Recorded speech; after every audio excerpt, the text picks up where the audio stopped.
Welcome to Automotive World. Hello everyone, I'm Martin Carl, I'm the editor of Automotive World and I'll be moderating today's webinar. Delighted to be joined by Maike Voigt, who will discuss how design thinking can be used for developing the right software products for automakers and their suppliers. Specifically, the auto industry is currently undergoing tremendous market change and facing new challenges while still needing to address legacy problems. Decision-making is therefore more critical than ever before, especially when it comes to product development. Design thinking, then, is a tool set with key principles and a particular mindset, and it helps companies understand their customers' problems and create the right products to meet their customers' needs.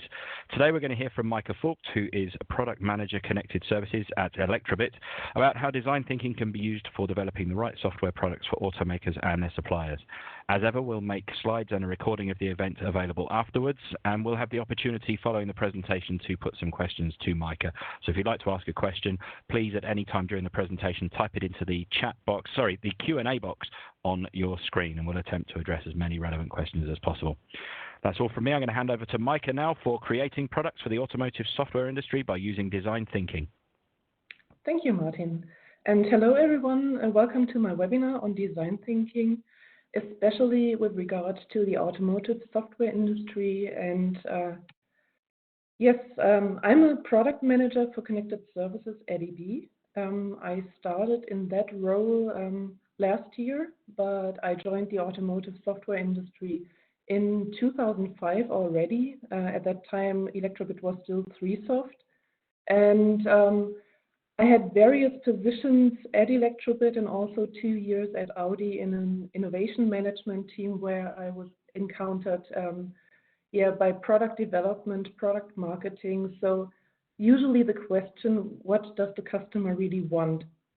And with my experience from my time working for a premium OEM in an innovation management team where we heavily used the design thinking method, I now brought it also into the product development process at Elektrobit. And Elektrobit stands for Embedded Software, Connected Software Products.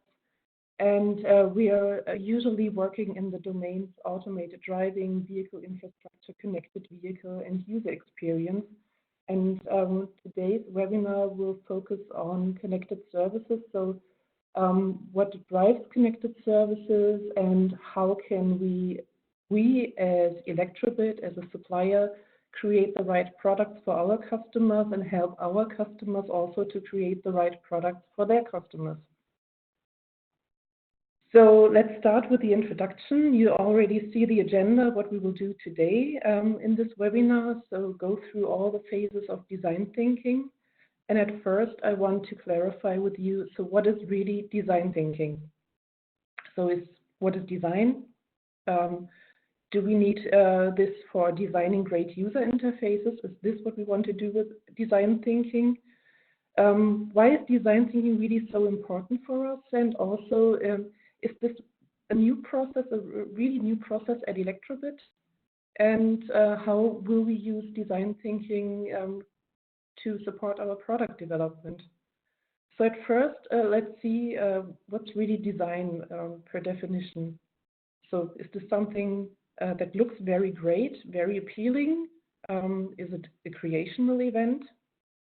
Maybe it's a creative experience, something painting, creating something.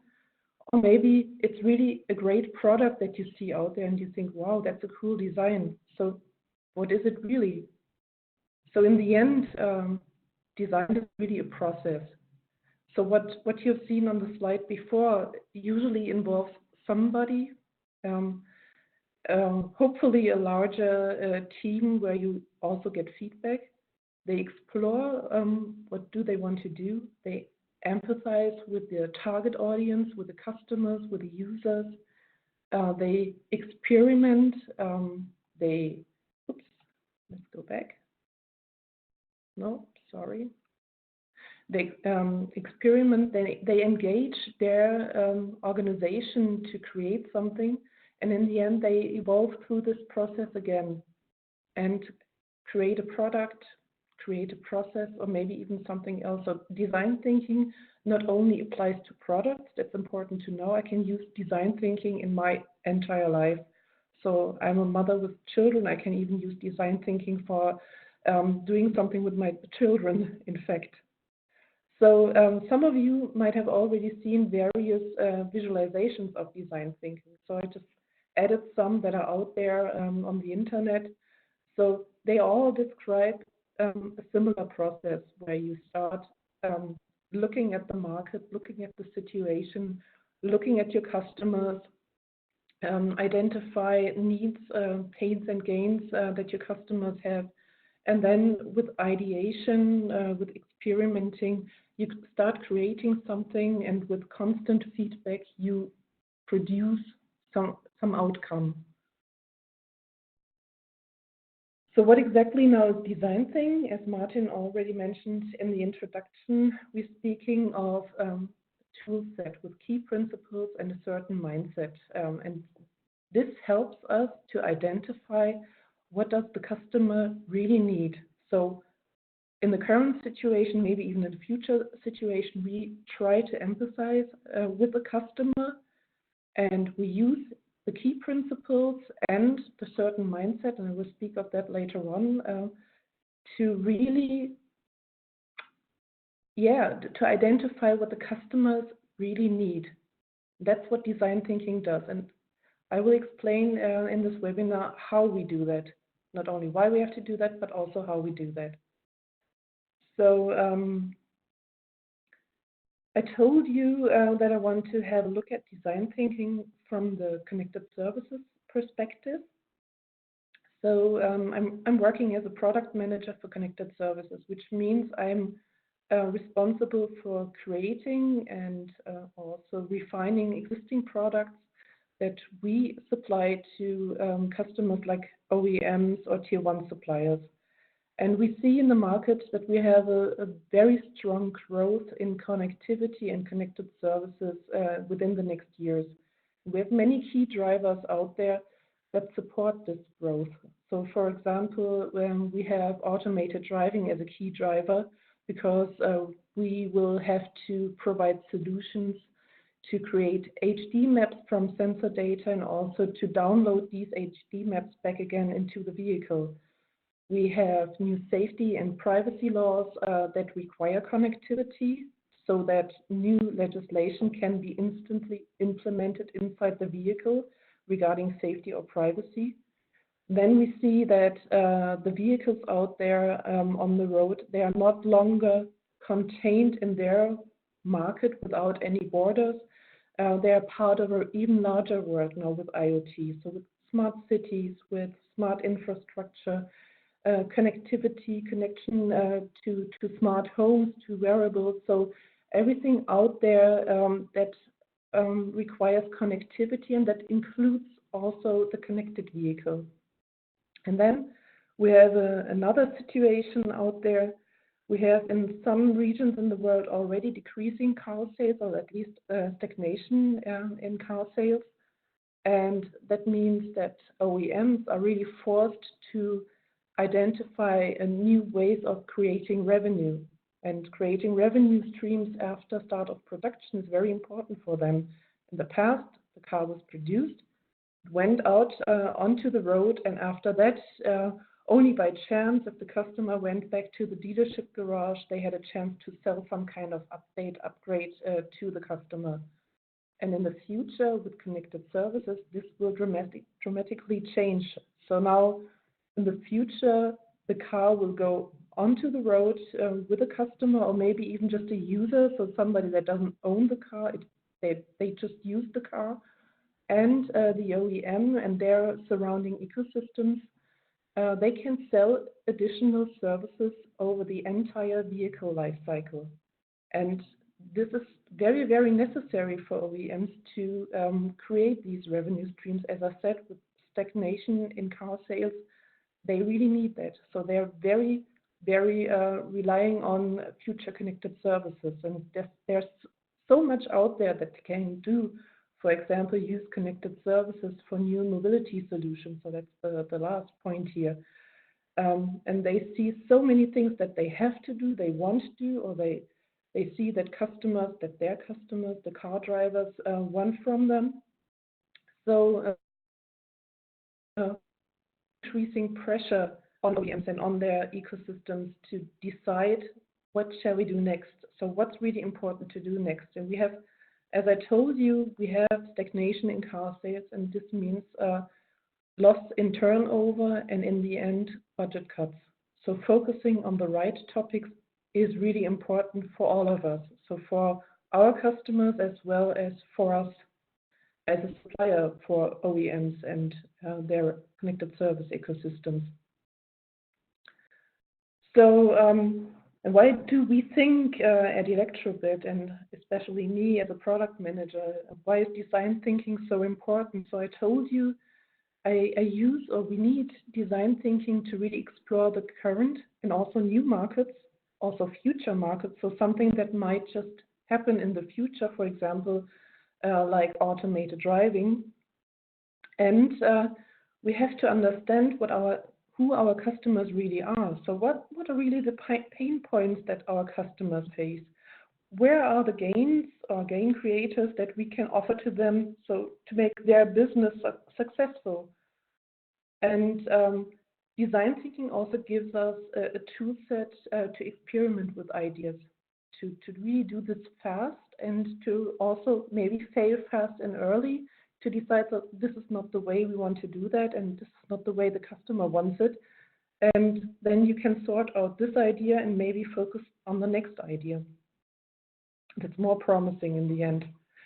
And design thinking also helps us to engage our entire organization to develop these products, these feasible and viable products that are used by our customers, and enable them to deliver connected services, great connected services themselves.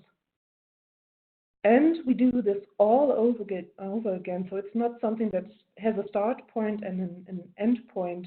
We do this again and again and again to also to evolve our product offering along with the customer needs that are always changing, also with all the trends and technologies out there in the market that come or go very fast at the moment. And that's, I think, the most important point. Design thinking helps me in my job, in my role, to make the right decisions. So always to focus on the customer, to make the decision, is this something that the customer really needs? And also, is this something that the customer would pay for? So actually, we want to make turnover also, not only our customers. Okay, so we know what design thinking basically is. We talked about design, and now we go into the first phase of design thinking, so the exploration phase. What do we do there? So in the exploration phase, we have to have a look at the external surrounding environment, so do a market analysis.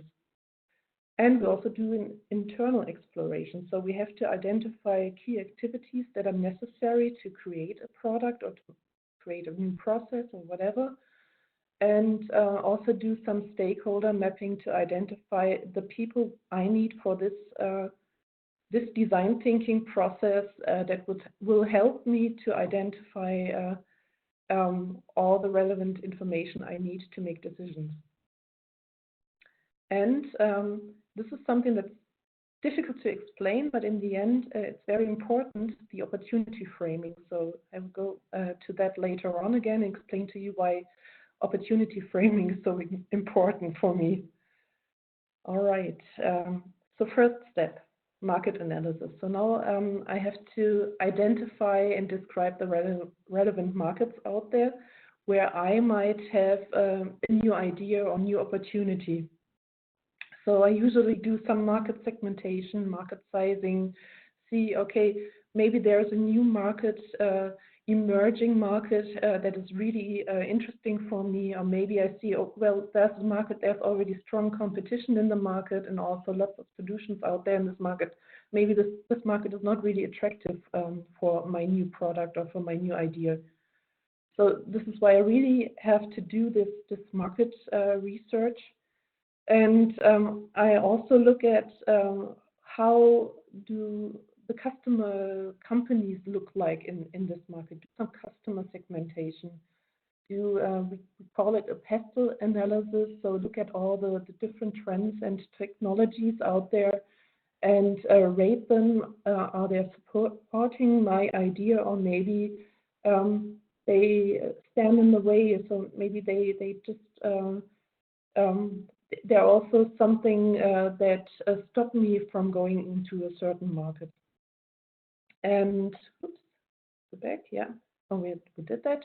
Oh, no, one important point here again on that slide. I'm always speaking about customers, but usually when I speak of customers, I mean my direct customer, which is usually an OEM or maybe a tier 1 supplier.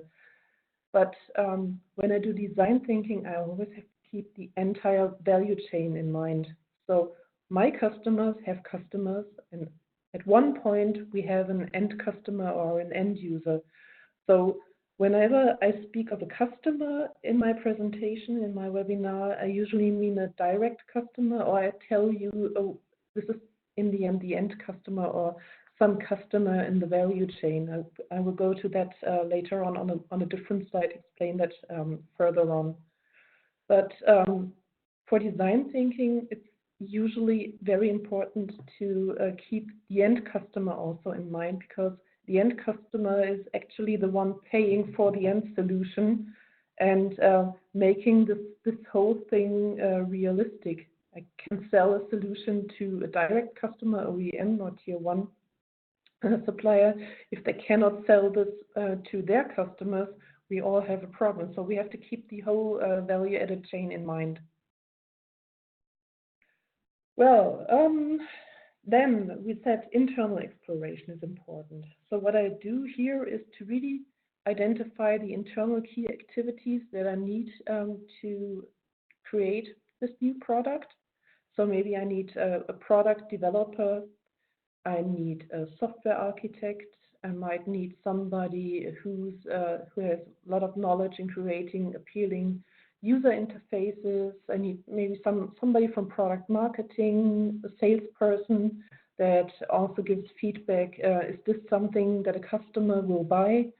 And so on. So I try to find the right roles that fit to my product development, to my product creation process, and try to set up this collaborative team.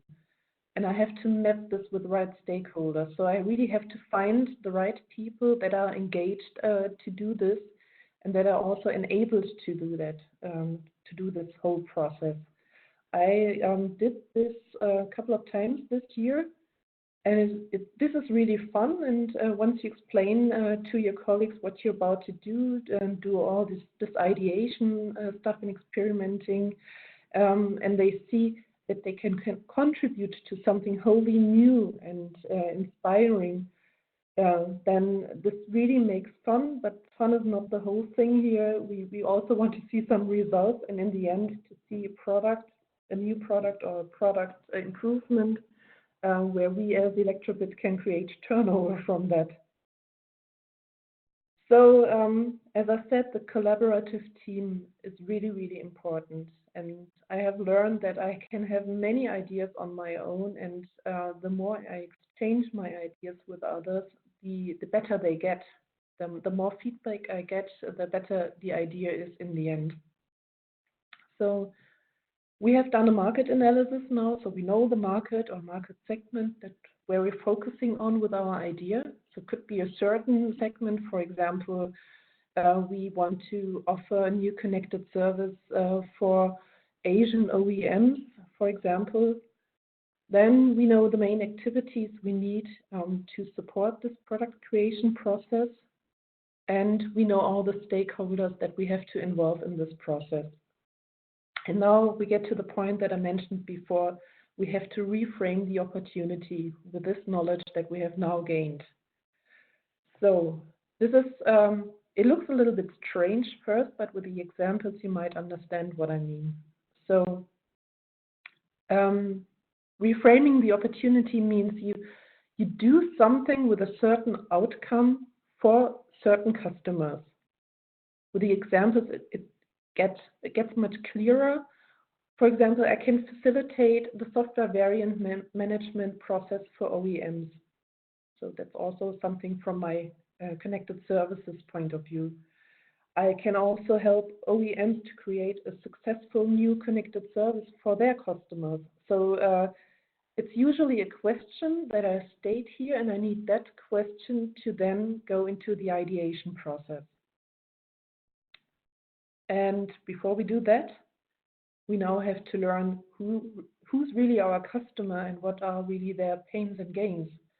That's very important to identify the characteristics of your target customers for this ideation process. So what do we do in this phase? So we ask a lot of questions.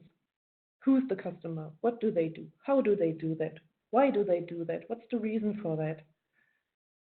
And we try to imagine ourselves in our customer's environment. So what's their daily routine? What's their job? What are their goals? What do they really have to do? Now, I'm in a really great position at Elektrobit because I worked for an OEM, so for one of our customers for 2 years. So I know both sides, so the customer side on the one side and also the supplier side now, where I'm back as a product manager for connected services. And I can still very much emphasize with somebody working for an OEM creating new connected services, because that was one of my jobs I did in the past working for Audi. So we try to step in their shoes, to really feel what they feel. And this is how we get a deeper understanding of their situation. And this is important. We have to know where are the pain points, what's their biggest problem that we could maybe solve with a solution ourselves. And maybe also something that we might add to their current tool set, something that they don't have yet, and where they say, well, that's great, I always waited to have something like that. Maybe a new tool, maybe new kind of software that they can use inside the vehicle. So this is how we work here. And now let's have a look at who are the customers. So how can we maybe group them, maybe make them comparable? So usually after a market analysis, I have a long list of potential customers, maybe already active customers. So very heterogeneous. I can group these customers by certain criteria. For example, so all premium OEMs in Europe, maybe Asian tier 1 suppliers, and so on. So that's how I can group customers and make a certain product offering for this customer segment only. Maybe I can also see certain ideas, they only fit to a certain customer segment, and other ideas fit to all customer segments, which gives me a really broader market where I can offer that new idea, that new product. And in the end, so the smallest item here, or the atom of all customer segmentation process, is the persona. So persona is actually a fictitious person working for a customer company with a certain role, with a certain point of view, actually. And usually a persona is, when you describe a persona, when you describe the persona really good, you get the feedback from your colleagues or maybe the customer themselves, where they say, well, I know exactly that guy, and he looks almost like the photo you have in your persona, and I know the name, and he's doing exactly what you just described. So coincidence, or maybe, no, it's a coincidence, really. I really try to do fictitious people here. And let's have a look at how we describe the persona. So at the beginning, we don't know who is really working in that certain role for that customer, X, Y, whatever. So the persona is fictional, but it's a very realistic person and describes how the customer uses or will use your product. Then personas include the following information. So demographic information, age, gender, whatever, where they live, where they work. Then information about the persona's job, so their role in the company, their responsibilities. Then while they act in their job, they encounter certain pains and gains. And maybe there are already obvious pain relievers and gain creators that facilitate the persona's job. And in the end, we also describe the environment surrounding that persona, interactions with other departments, with other people. And also we start trying to identify first solutions, how we could solve that these problems that the persona might encounter with pain relievers and gain creators, and what we need for that. So this is just an example that I have prepared for an internal training, and also to make it visible how this whole value-added chain works. So we started doing an ideation workshop for connected services here at Elektrobit, and to get everybody engaged into this process, I told them, well, this is a persona canvas example. This is David Driver. David is a car driver. He has all that demographic information. I described his job, his pains and gains, gain creators and pain relievers, and how we could actually start supporting to solve that. And then I said, and that's Carol. And Carol is working for a car OEM, and she's now creating connected services for David. So she has also a certain job, certain role in her company, and she has also certain pains and gains where now we can start offering gain creators and pain relievers. But we always keep in mind that Carol is doing this for David. So this is the value-added chain I spoke of. So in the end, we have to enable Carol to do the right things for David.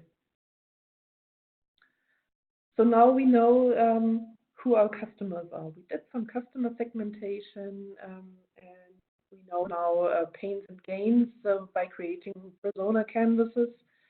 And now we start experimenting.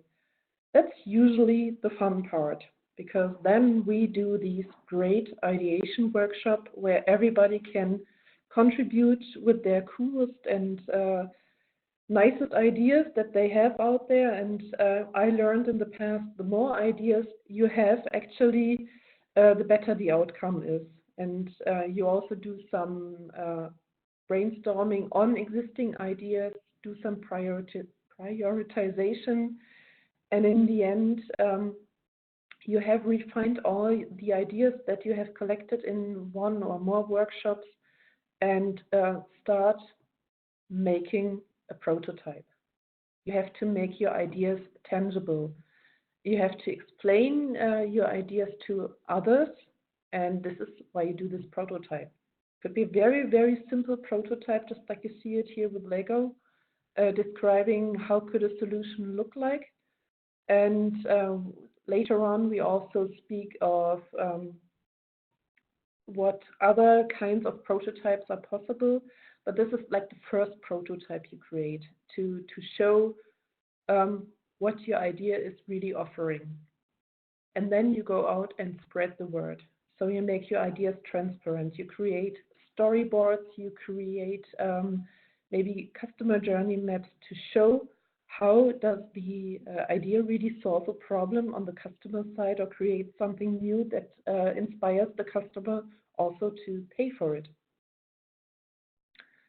Then what I learned also in the past at working for a premium car OEM is you have to use different scenarios for ideation, because only one scenario, for example, driving a day in a connected car, just offers you one certain point of view. When I have a look at the scenario 2 or 3, so a business trip or a vacation trip, also with a connected car, I get much more ideas and also a different point of view on that whole topic, and a broader view. So that's really important, scenarios. And what I also learned in the past, and very true at the moment, is that regional differences also have an impact.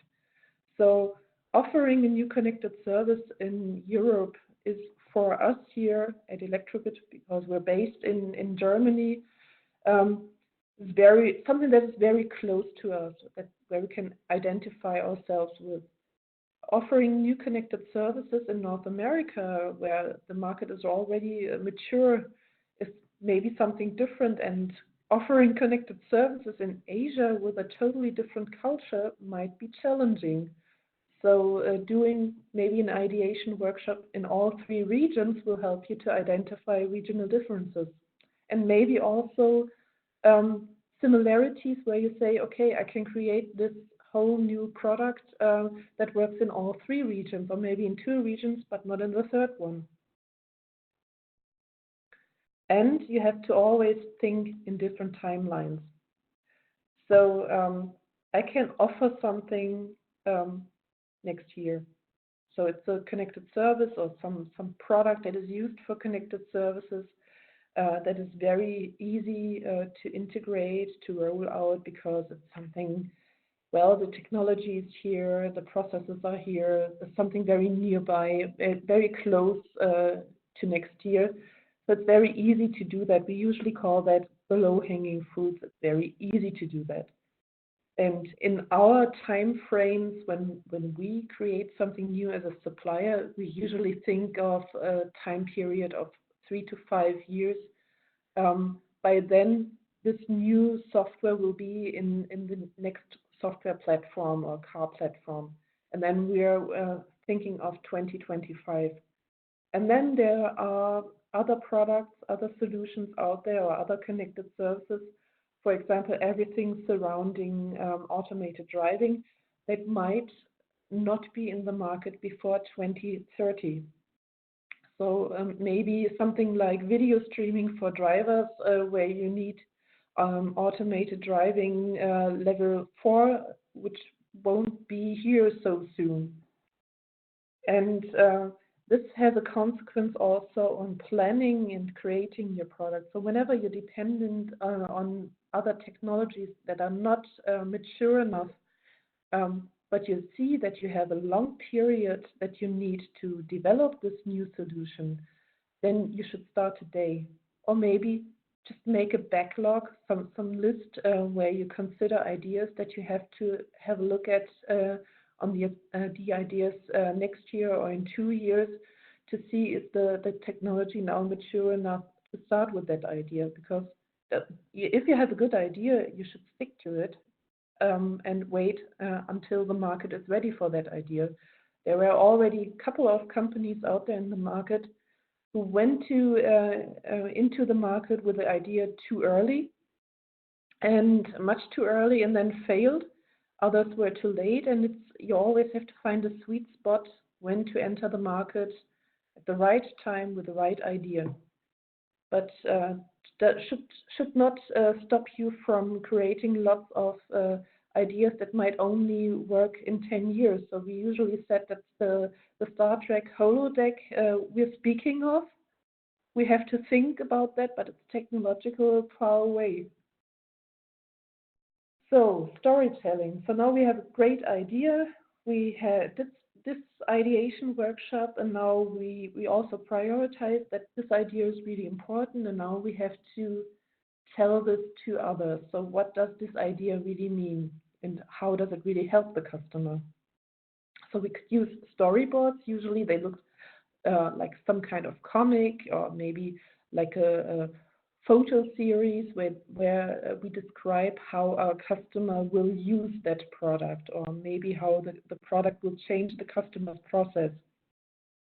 So it's very step by step, whereas the customer journey map that is separated more into phases and show the whole process from even before the customer uses your product until the customer stopped using your product, and everything in between. It could have additional information like interactions with others, with other departments, touch points.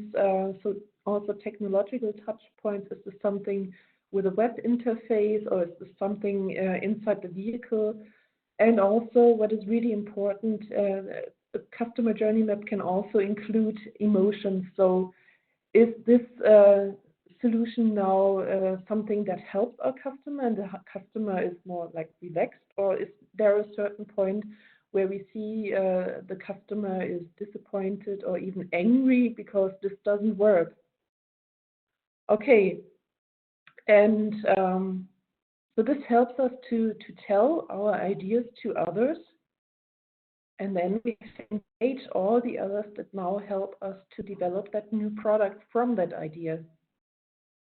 So in the engagement phase, we have to ensure that our prototype solution that we have now just create very, very simply matches the need of the targeted customers. When we get feedback from customers and also from internal colleagues, then we also identify some kind of white spots that we haven't thought of yet. So maybe there's some technology that we haven't thought of that might solve something better, or maybe there's something that stops us because we see, well, the solution won't work the way we expected it to work. Then also by engaging others, we can create further ideas that we might not have thought of, so really new ideas, and we can weed out the misfit ideas. As I said, fail early and cheaply. And the possible results here of the engagement phase are now incubators, that's how we call them. Usually, especially when it's together with the customer, we call it proof of concept. Then when it goes more into HMI designing or maybe just experiencing something without real functionality underneath, we call that a mock-up. Or maybe it's really some kind of prototype. It's like a more advanced prototype to our really first simple prototype that we have prepared in our ideation phase, or after our ideation phase. So in the end, what we want to have is some kind of like minimum viable product. And I explain to you now what a minimum viable product is from our point of view. So usually we have an idea.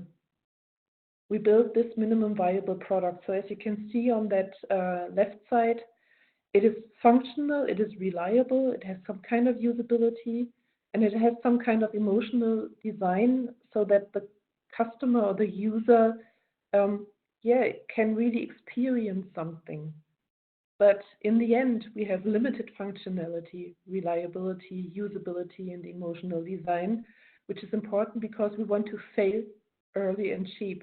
But we now get feedback, can improve our MVP, maybe have additional ideas, refine our MVP, and so on, and go through that process until we have involved our customer and got enough feedback to see if this idea really works and how valuable the idea is for our customer. And one good thing how to do this together with the customer is co-creation. So in the past, we have used co-creation together with customers and also together with partners, with strong strategic partners, to get instant feedback and to also include this in the creation process. And sometimes you work on a larger product, on a larger idea, and you need like 2 or more lead customers that help you developing that MVP. And there's a certain tipping point where you say, well, now let's go back, this green part of that pyramid is now increasing the way I can now say this is like more or less the final product.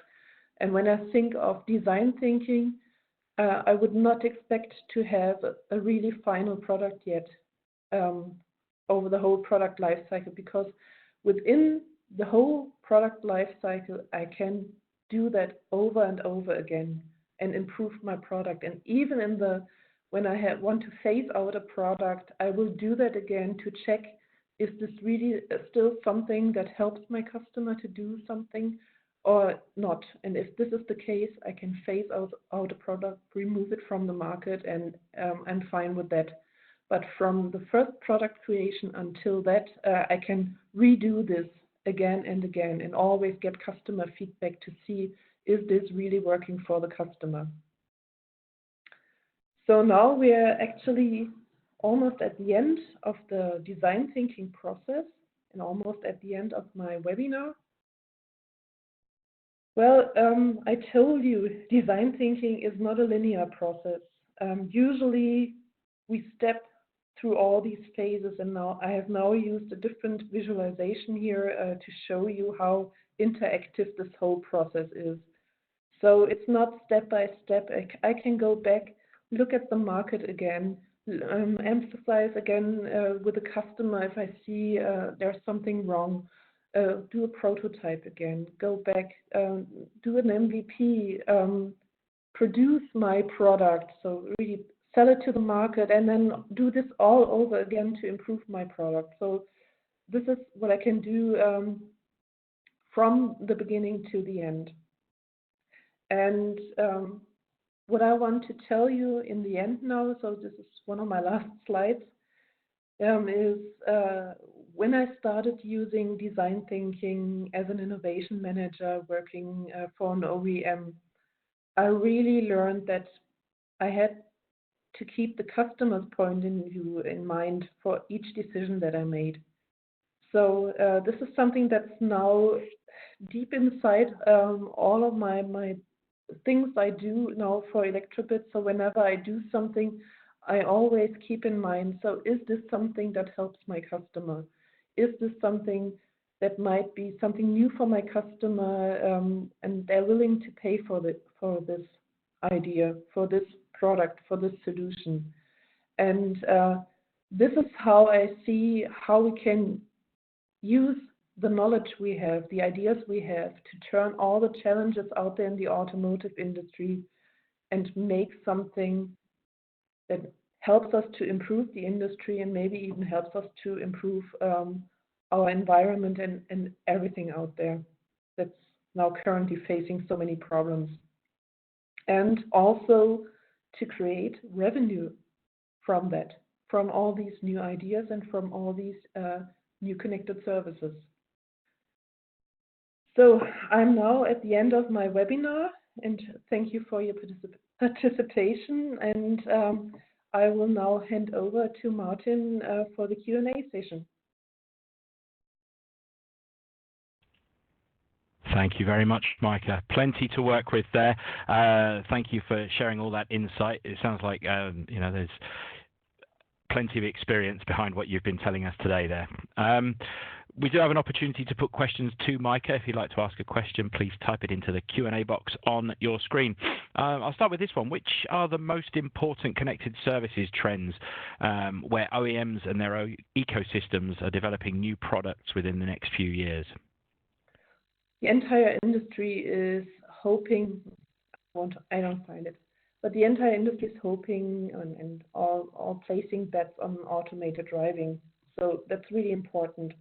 So many connected services out there, they will come true only if we have automated driving. So many ideas depend on that. But we have lots of trends out there, and especially regarding legislation, that drive the market very strongly to create connected solutions now.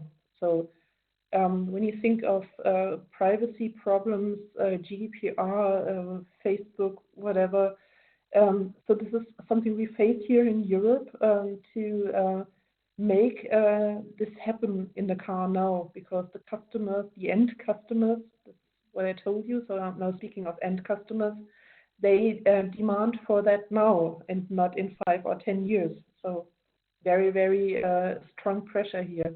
And we also have a third part of trends and connected services that I told you. So the new sources of revenue that is important, they are important for our OEM customers, and in the end, they finance the entire industry. So when our customers, the OEMs, don't have any budget any longer for new software, then we are dependent on that. So they have to be enabled to create these additional revenue sources, and this is why we really have to support them there. All right. Very interesting. Thank you. Yeah. We hear a lot about the importance of co-creation and collaborating on design. Do you have any examples of co-creation from your time at Elektrobit? Yes, I really do have not actually experience, because I joined Elektrobit in that area last year, but I heard that one of our connected services, so our EBK and analytics onboard data collector, has been created, and the idea has been created together with OEM customers, and it started very early at a technical conference where they discussed all these topics, and there was continuous exchange with the customer and to really create that product with the customer. And also in the past, Elektrobit has a long history of creating products together with OEM customers. Our EB Guide solution for HMI has been developed together with an OEM. Then our driver assistance product, EB Assist, is also has been developed similar to EB Guide, and now we also launched a new product, the EB Assist Test Lab, where we worked close together, not with a customer, but with a strong partner, namely with Microsoft. So it's better to develop products and bring products to the market together with external companies, with strong external companies. That's our experience here. Thank you. The question has just come in. It's something similar to what I was going to ask, is how you find the cultural differences that you might have between your company and an automaker, or let's say you're working with an automaker and also a supplier, and they have different cultures and you're somewhere in between. How do you balance that type of thinking? And similarly, the question that's just come in here, how do you handle the resistance that customers often or usually show when they're resistant to something and they need educating on a particular topic? You need patience. That's what I learned. You need patience working for an OEM, and you also need patience working at the OEM directly.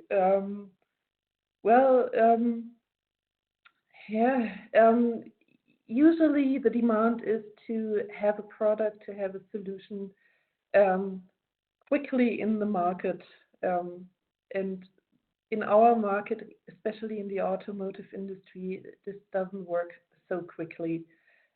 I learned working for an OEM why these development periods are so long. So it takes 3 to 5 years to develop a new car, and I learned why this is so true and why this is so different also when it comes to connected services. And they are currently trying to decouple the traditional development process from this new connected service development process. But it will take some time, and you really need patience for that, even as a supplier. And regarding the culture, the internal culture, that's something I had that before I worked for an OEM, that culture to always be curious, always try to have also a strategic perspective on what I'm doing, and I will always keep that. It doesn't matter if I work for an OEM or for a tier 1 supplier or for Elektrobit. So that's something that I think something personal here. On a similar theme, are there any types of software used for design thinking between teams and even customers to organize everyone's ideas and follow their evolution? And the person says here, get rid of traditional pen and paper. I'd also like to know whether there's still a place for pen and paper. Yeah, that's something I experienced this year because I was really in trouble. I wanted to do that ideation workshop in our headquarters in Erlangen because I said, this is a hands-on workshop. We have to do it with pen and paper, and this is how I learned it, and this is the way we have to do that. And then I had a colleague who works in France and who wasn't allowed to travel. Then I said, well, I now have to be flexible and I have to make this come true also as an online training or as an online workshop. And I have now I've done a second workshop where I improved this, but I saw this as a challenge actually and not as a problem to get this done because we're working with colleagues all over the world. So we have offices in Asia, in the US, all over Europe, now even in Israel, in Tel Aviv, and we have to learn how to do this with the technology we have at hand. And there's so much you can use. And I think we get better to not do this any longer with pen and paper. And I've seen some tools out there that can really support you in that design thinking process. I still have to evaluate if this is something we really need because we already have a really large tool set, digital tool set that we can use. Do you find any challenges working between different regions? We talked about culture between companies earlier. How about proper cultural differences from different, if you're working with a customer in a different part of the world? Yeah, that's something I already learned before working for an OEM. So whenever you start storytelling and you start describing your idea and you don't have that cultural background, you have a problem. So for us here in Germany, so I'm working in Ingolstadt, many of my colleagues and many of my former colleagues haven't been to a really large mega city before. So problems that exist in Shanghai, in Mexico City, in New York, or wherever, they're not even aware of these problems because they don't see them every day. But once you see that, once you feel that, and that's why I say empathizing is so important, also to travel there, to go there, to discuss this with the local experts. This is really, really important to understand the pain points. And also not with regards to the driver, to the end customer, and also with regards to our direct customers, to OEMs and Tier 1 suppliers in these regions, because they have a different environment and this has an impact. Yes. Thank you. What's your experience in applying design thinking in the development of connected services? Yes, I told you we have done that before with one connected service. I told you onboard data collection, that was something where we used and still use design thinking heavily and continue to use that. Same also for other connected service for software updates over the air. This is where we always look at the functions and features that we already have and try to figure out, is this something that a customer really needs or that's something that we might have to weed out. And I'm now in a position to also start looking at new markets, new connected services. That's my daily job, to consider design thinking when I try to identify what's coming next. All right, I think this might be our final question. Is it possible to make use of design thinking in developing new technology innovations for autonomous driving, specifically hardware and software? And if so, how? This is what I told you in the beginning. You can use design thinking for everything. So it's not just for a certain product type. It's not for a certain process. I had an example in the training I offered here at Elektrobit, somebody who had a party in the evening and he didn't have anything at home where he said, well, I cannot offer anything to eat for dinner. And then he started design thinking, and in the end he created a taco party with rest food he had in his closet, and it was a success. And this is a good example. I have a problem, I have a certain situation, a certain market in our case, or a certain technological situation, and I have to make sure that I understand how this is applied by a customer, find the right ideas to solve this problem, and in the end, with experimenting, with prototyping, also make this idea, make this idea possible and tangible and transparent. And this is, I can apply this everywhere. And yes, also for automated driving, hardware and software, especially software. Software, very flexible. Hardware, yes, you could also do design thinking on hardware, thinking of maybe there's a smaller, lightweight solution which is, has less power consumption, and how would I do that? How would I create that? Have you used design thinking right from the outset in your company, and how has it changed some of the outcomes of your product creation process? So that's a question that I don't really understand. Maybe you could rephrase it, or maybe the person that had asked the question can say something what they want to know. Well, I think if we look at it generally, is design thinking something that you've always used whilst you've been at Elektrobit, or is it a concept that you've developed? No, actually, it's not a concept that I developed. So design thinking, that's something on the redesign side. It started in the 1950s already, so it's a really old method. Using that for business purposes is something that the Kelly brothers, so David and Tom Kelly, really, they created that in the 1990s at Stanford University. And this is something that now you see, just like I showed you, so many different visualizations, but the concept is actually the same. And I have to be honest, when I left Elektrobit, I think now 3 years ago or 3.5 years ago, went to Audi, I wasn't really aware of that process, and that's something I learned with Audi and through Audi. And I really appreciate that experience, and I really want to engage my colleagues to have this view as well.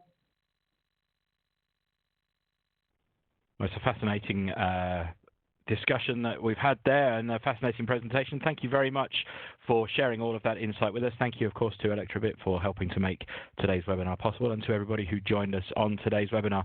We'll be making slides and an on-demand recording of the webinar available for you. We'll send you an email within the next 24 hours, let you know how and when you can access that. I'd like to thank Maike for her time today, and we'll see you at the next Automotive World webinar. Thanks very much, and goodbye.